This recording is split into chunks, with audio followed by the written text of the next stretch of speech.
In 2014, St. Louis is celebrating 250 years of history. To commemorate the founding of the city, the Missouri History Museum has put together an exhibit called 250 in 250. This year-long exhibit will tell the city's history through the stories of 50 people, 50 places, 50 images, 50 moments, and 50 objects. The museum's public historian shares with us selections from one of the exhibit's 5 sections. We're standing in the 50 objects section of the 250 and 250 exhibit right now. And this is what most people would call the real history. This is where the object is right in front of you.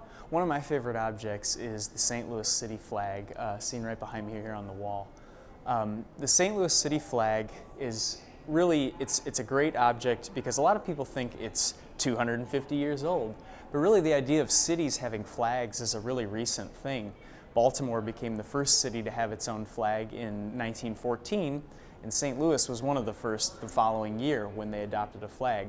The flag they chose was not this one though. They chose another flag with the famous symbol of St. Louis on his horse that you see outside of our art museum today on it.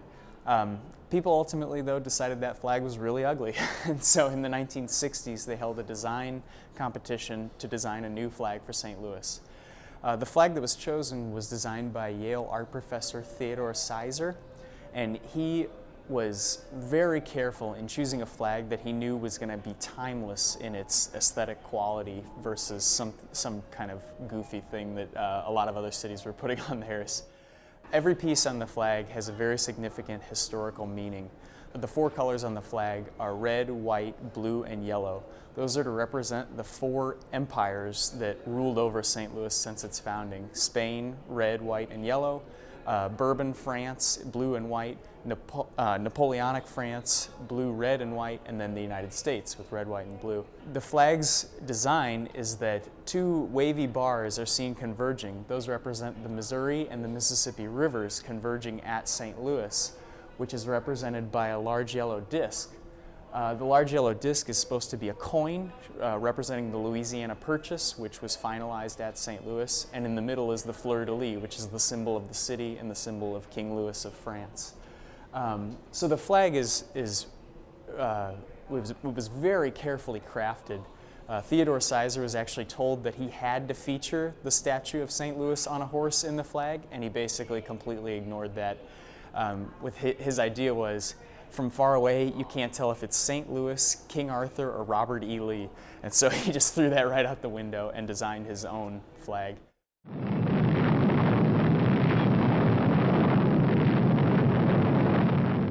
In the 1950s and 60s, when the United States and the Soviet Union the Cold War was escalating and people were testing nuclear weapons, lots of scientists were realizing that testing nuclear weapons could have some very dangerous effects on the general public.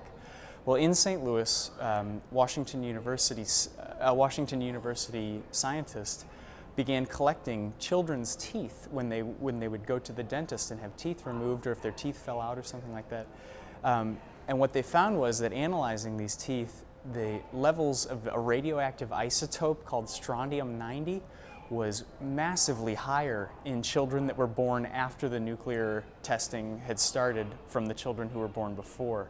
So this was a huge discovery about what was happening in terms of public health related to these political fears that were driving testing nuclear weapons.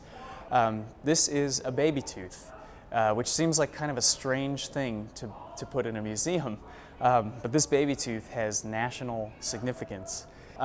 This tooth, along with thousands of others, got John F. Kennedy to sign the nuclear testing partial ban that drastically reduced how much nuclear testing could go on.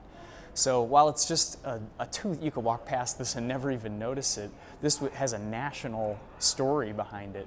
And what's really exciting is we've got some people come into the museum and say, I gave my tooth to that program when I was a child. We had a man bring in a button, and the button said, I gave my tooth to science. And he was so excited to show this to us. So this is a really interesting story for its national significance, but also because it happened right here in St. Louis, and real St. Louisans gave their teeth to this program.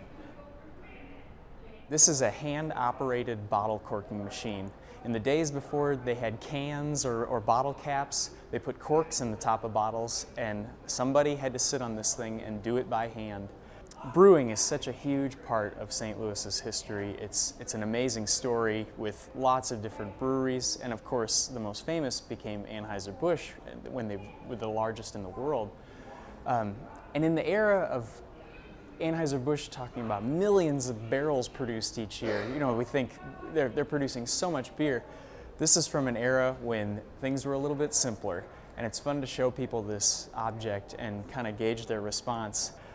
You can see it's got foot pedals on the bottom. That's where the operator would push down with his feet to give the cork enough force to go into the bottle. And it's got 3 holes for 3 different sized bottles. He would sit facing this way, and the bottle would be placed on that small disc, and turning it with his hand and pushing down with his feet, he would crank the cork into the top of the bottle. Even the biggest, strongest German brewer of the 1870s could only do maybe a couple hundred bottles a day on this thing. So it's really amazing when you talk about St. Louis being a massive center of industry in the 1870s, when so many things still had to be done by hand. Big machinery was just really coming around then. So this is from a simpler era. The 250 and 250 exhibit really is appealing, not just to St. Louisans, but I feel to on a national level, because St. Louis is such a microcosm of the entire United States. No matter where you come from, something in St. Louis's past is part of your city too. You know, we share a heritage with eastern cities, but we're the gateway to the West. We share the industrial history of Chicago, but we share some of the troubles the South has had with race-related issues. There's a piece of every single story in the United States in St. Louis. We're right in the middle of it all. So people coming here and realizing the ways these things are attached not just to St. Louis, but to their city, wherever that may be, is really powerful.